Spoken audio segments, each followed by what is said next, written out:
Suspense. And the producer of radio's outstanding theater of thrills, the master of mystery and adventure, William N. Robeson. All the tender platitudes about the innocence of childhood are uttered by grown-ups. As any realistically observant parent can tell you, small children are thieves, liars, and potential murderers. And no grown-up can hope to understand the savage jungle in which the little one struggles to exist. There is no line of communication. Words are useless. Only with love, discipline, and luck can the helpless parent hope to lead the bewildered child toward the grown-up world where things are not always what they seem. But what if the parents were to be denied that opportunity? What if the innocent little children were to take over the world at 5 o'clock some quiet summer afternoon? Listen, Evelyn Rudy stars in Ray Bradbury's chilling story of childhood, 0 Hour, which begins in just a moment. In what form can an act of military heroism be acknowledged? In one example, the form is a rectangular blue ribbon set in a gold-colored metal frame of laurel leaves, worn centered over the right breast pocket of the uniform. A bronze oak leaf cluster may be affixed to the ribbon for each subsequent award of the same decoration. This is the emblem of the Distinguished Unit Citation, awarded to units of our armed forces and those of our allies for extraordinary heroism in action against an armed enemy. One of America's newer military decorations, it is designated to recognize activity on or after December 7th, 1941. The Distinguished Unit Campaign streamer is blue, with the name of the cited action embroidered in white.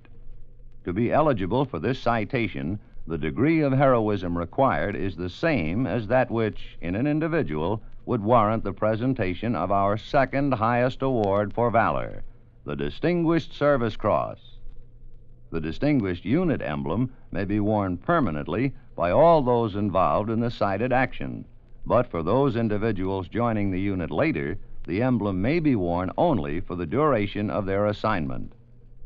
Both as individuals and as members of military units, America's servicemen have proved themselves worthy of medals and worthy of admiration by their countrymen. And now, 0 Hour, starring Evelyn Rudy. A tale well calculated to keep you in suspense.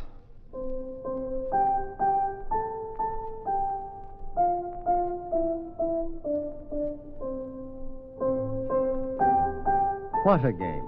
Such excitement the children hadn't known in their whole lives.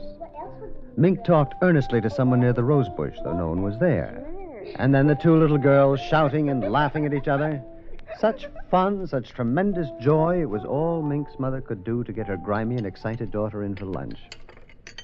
Goodness, Mink, I've never heard such a racket out in the garden. What are you and Anna up to? The most exciting game ever. Just ever. Oh, and what's the name of the game?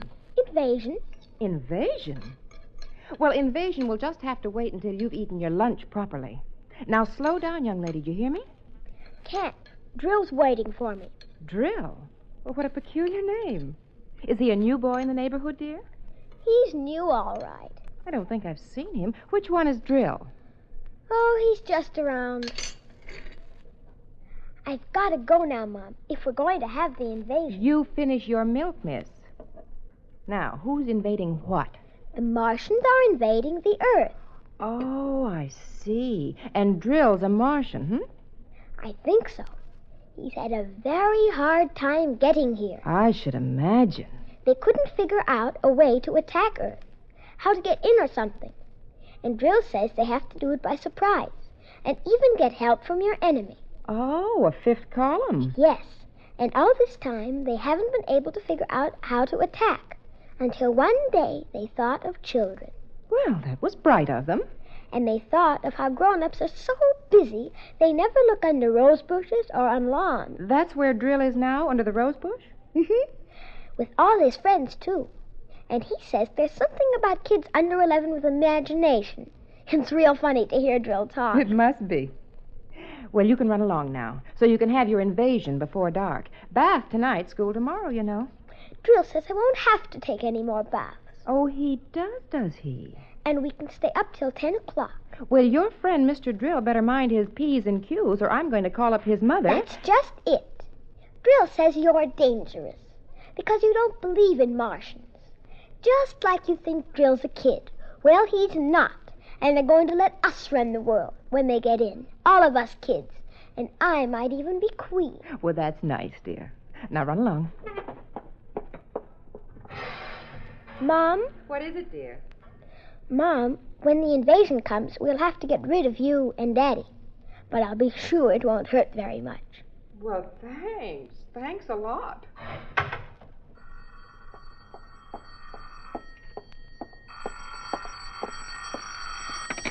Hello? Hello, Mary. Helen. How are you? Well, how nice. Are you in town? No, I'm up home in Plainfield. I was just thinking of you. Thought I'd call. Well, it's long distance, though. You shouldn't. Oh, I can afford 3 minutes. How's Henry? Oh, fine. And Bill? Just fine.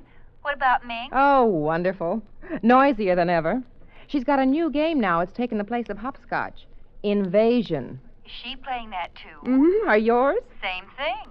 Some kind of geometric jacks, I suppose. Isn't it a scream? All the kids their age are playing it up here. Timmy's got a crush on some guy named, Drill. I think that's what it is. Must be a new password. Mink likes him, too. I didn't know it had got to your part of the world. Word of mouth, I suppose. You know kids. Oh, sure. Funniest thing, I got a letter from my sister in Boston. She says her kids are playing it, too, sweeping the country. Well, I wonder where they learned it. Well, don't ask me. All I know is what Timmy told me at lunch. 0 hours at 5 o'clock. When? 5 o'clock today. That's when the invasion's going to be. These kids and their imagination. Oh, I wanted to And tell they you talked a about little Brenda's more. job. Schoolgirl friends. So excited about it. Casual You know woman how long talk, you've but been Mrs. waiting Morris for was the promotion, thoughtful. and it's finally She was thinking of other things. Helen, I'm so glad. Of adults, of little children with imagination, rose bushes, I will. and their unseen friend named Drill. And she thought of how much she'd forgotten about being a child. And she wondered about Mink and all the kids everywhere who at that moment were playing Invasion.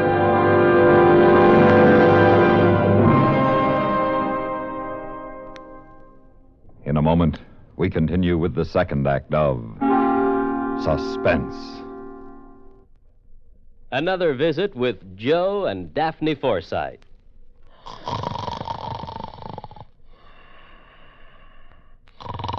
Joe. Joe.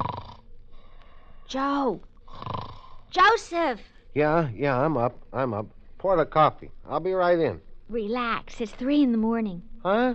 I said relax. It's 3 in the morning. I was relaxed. Daphne, why did you wake me up? Well, I was just wondering what happened to our savings bonds. You were what? I had a dream. I dreamed you lost all of your money and all we had left were our savings bonds. I see. So I just wanted to make sure they were all right. They're all right. They're with the other important papers. You're sure? Of course I'm sure.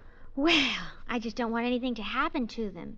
Savings bonds are the most secure form of investment. Why, the whole faith and credit of the United States stand behind those bonds of ours. Uh-huh. So they're even better than dollars in your pocket because the government stands behind them and protects them. Uh-huh. And they protect us, too, Joe. Every bond is an investment in our country, in our security and freedoms. Joe? Well, how about that? He feels so secure he went back to sleep. Good night, darling. And now, starring Evelyn Rudy, Act 2 of 0 Hour.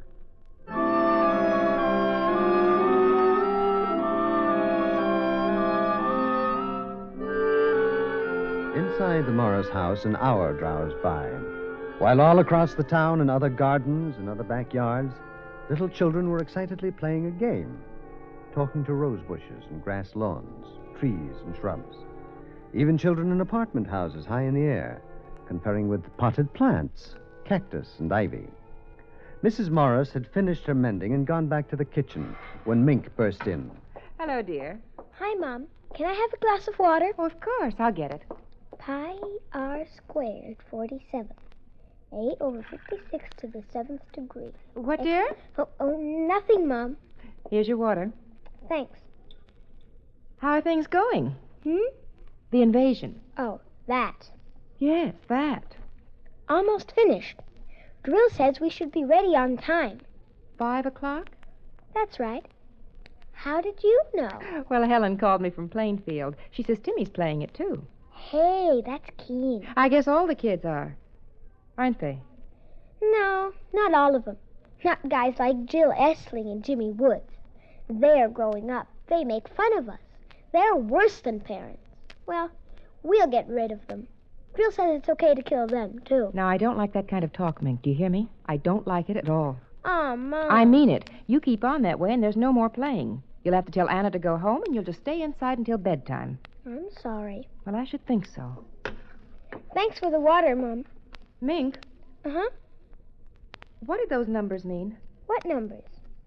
Those numbers you were saying to yourself a minute ago. Oh, that. There are things we have to do to get Drill and his friends out. That's all. Look, dear, why don't you and Anna go down to the drugstore and get yourself some ice cream? You don't have to use your allowance. I'll give you the money. Haven't got time, Mom. Thanks. Well, I never thought I'd hear you say that. I gotta go now, Mom. Now, wait a minute. Mink, I want you to tell me the truth. What is this invasion silliness? It isn't silly. It's just a game, that's all. We're just playing at invasion, Mom. Excuse me, I've got to get back now. See you later. Mrs. Morris was disturbed. She wasn't sure why, but because she was disturbed, she did something she didn't usually do. She called her husband at the office. Hello, dear. Hello, Henry. I'm sorry to bother you, but Miss Maxon said you weren't busy. Well, not too. I should be able to get home early today. Is everything all right? Yes. Are you all right? Fine. Ming? She's... Henry. What, dear? Oh, nothing. I just felt like talking to you for a minute, that's all. Listen, are you sure you're all right? Yes. Mink been getting on your nerves? No, not really. She's playing outside. She's fine. Honey, is something wrong? Well, no, I told you. I was thinking about you, and I wanted to talk, that's all. What time do you think you'll be home? Oh, about 5, maybe a little earlier. 5.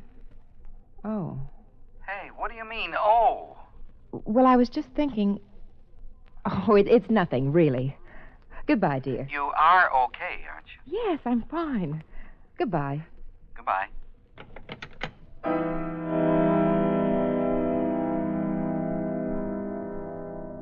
Another hour passed, and it was 4:30. Outside, it was quiet. The two little girls more intent than ever upon the endless movement of their game. Mrs. Morris watched from the window, and she had never known Mink to have such powers of concentration. She had turned on the radio and sat drinking a cup of coffee, turning over her thoughts. Children. Children. Love and hate, side by side. Sometimes children love you and hate you, all in half a second. Strange children.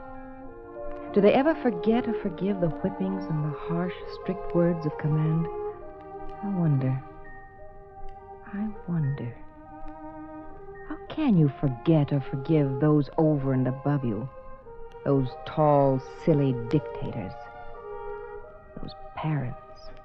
Mom! What is it, dear? Have we got a piece of lead pipe and a hammer? I don't know. There might be in the garage. What do you want them for? Oh, we just need them. Well, if you tell me, I can go I can get them. Thanks, Mom. Is something wrong?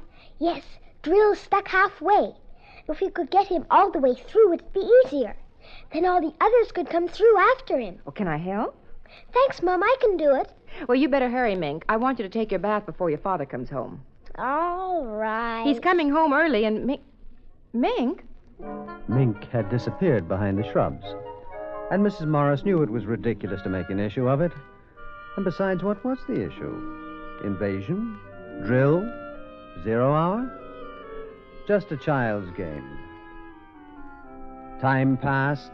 A curious, waiting silence came up on the street, deepening. Then from the living room, Mrs. Morris heard...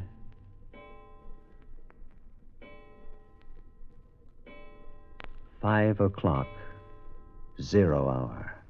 It had come. And now it had gone. But was the clock right? And Mrs. Morris, knowing how foolish it was, knowing it was 5 o'clock, went to the phone and dialed. Silly. Silly. The time is 4:54 and 20 seconds.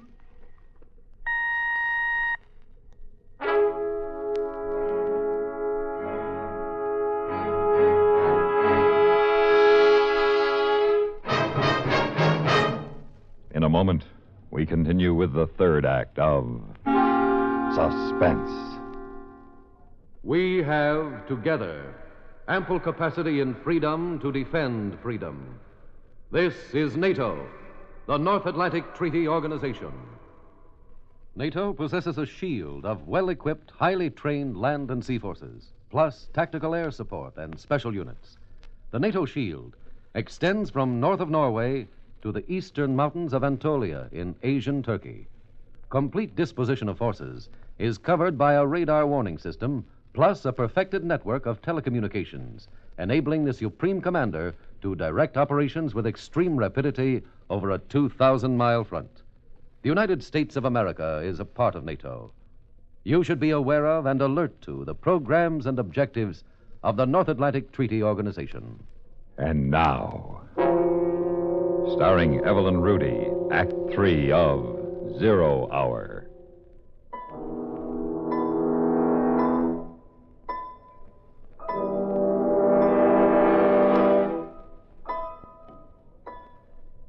"4:54 and 20 seconds. And Mrs. Morris knew that it wasn't as silly as she had thought, because it wasn't 5 o'clock yet. Not 0 hour yet. And then she heard the car drive in, and her husband greeting her daughter. Hi, Meg. Hi, Daddy. How's it going? Fine. You got a kiss for me? I haven't got time now, Daddy. Now, that's a nice thing. What are you doing? We're playing Invasion. Swell. Your mother in the house? Yes, Okay, be good. I will. 0 hour in a few minutes, Daddy. All right, I'll be ready. Mary? I'm in the living room, dear. Oh. Hi. Hi. Our daughter didn't have time for a kiss. How about you? Hard day. Ooh, not particularly. Would you like a cocktail? You read my mind. Martini? Perfect. Anything exciting happen today? No. Oh, Helen called. Oh? From Plainfield. I told her she was crazy, but she just felt like calling. Like you calling me this afternoon, huh? Crazy, huh? What was that all about? I told you. I wanted to. Incidentally, what's this new game the kids are playing? Invasion? That's a nice, depressing thought. Is Mick all right? Come to think of it, she looked kind of funny. She's all right. What time is it, Henry? Oh, a couple minutes after 5. Why? Well, no, the clock's wrong. By your watch.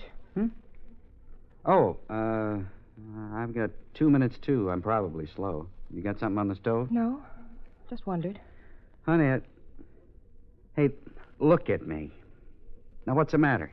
Nothing, really. Now, listen. Really? Mink's been up to something. Oh, of course not. Well, then what? Well, I guess I'm just a little tired and upset, that's all. You want to go out for dinner? No, I've got steak in the icebox. I'll tell you what, I'll barbecue it. How'd that be? Fine. What was that? What? I thought I heard something. I didn't. Must have been imagining it. Boy, you are jumpy. Why don't you have a drink? It'll do you good. No, I don't want one. What time is it now? Mary, what is this? I mean it. Now, something's wrong, and I want to know. Oh, it's silly. It's just silly. I'm on edge, that's all. Mary, there's... I am. I don't like it. Now, that kid's done something, hasn't she? I'm going to get her in No, here. Henry, please don't. She hasn't. It's nothing at all. I just... What's that? I don't know. Those kids haven't got anything dangerous out there, have they? I noticed a lot of junk lying around. I thought it was a game. She wouldn't have done it herself. They've made her do it.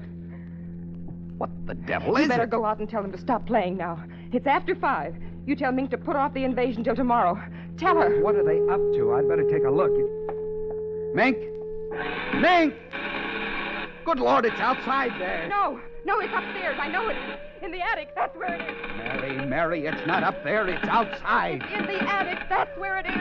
Her mind had worked that quickly. Any excuse to get her husband away from the outside to get him upstairs to the attic in time.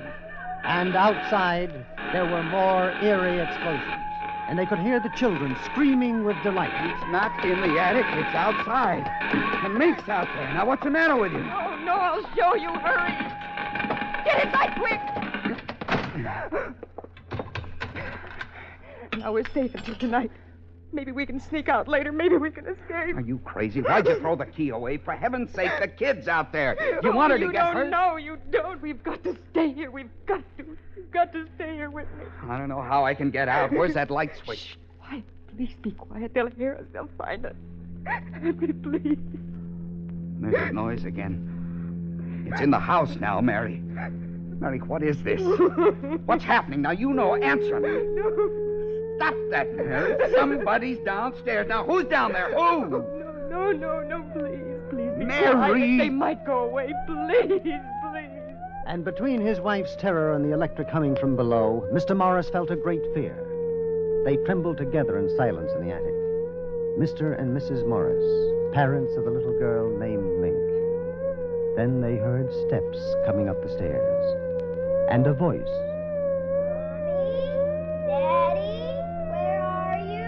And a queer, cold light became visible under the door crack. A strange odor and the alien sound of eagerness in Mink's voice was almost more than they could bear. Mommy, Daddy. And another sound. And the lock to the attic door melted. Mink with bright little eyes and tousled hair, peered inside. And behind her, tall, wavering blue shadows. Frightful shadows. Peekaboo!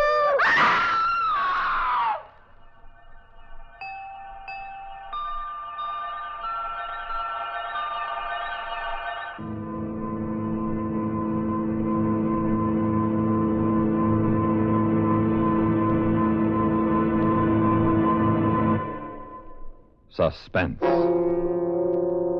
in which Evelyn Rudy starred in William N. Robeson's production of 0 Hour, written by Ray Bradbury and adapted for Suspense by Anthony Ellis. Supporting Evelyn Rudy in 0 Hour were Lillian Bayef, Ellen Morgan, Carl Swenson, and Vic Perrin. Listen. Listen again next week when we return with Ted Reed starring in a first radio play about the Beat Generation. Its subject, murder. Its title, Like Man Somebody Dig Me. Another tale well calculated to keep you in suspense.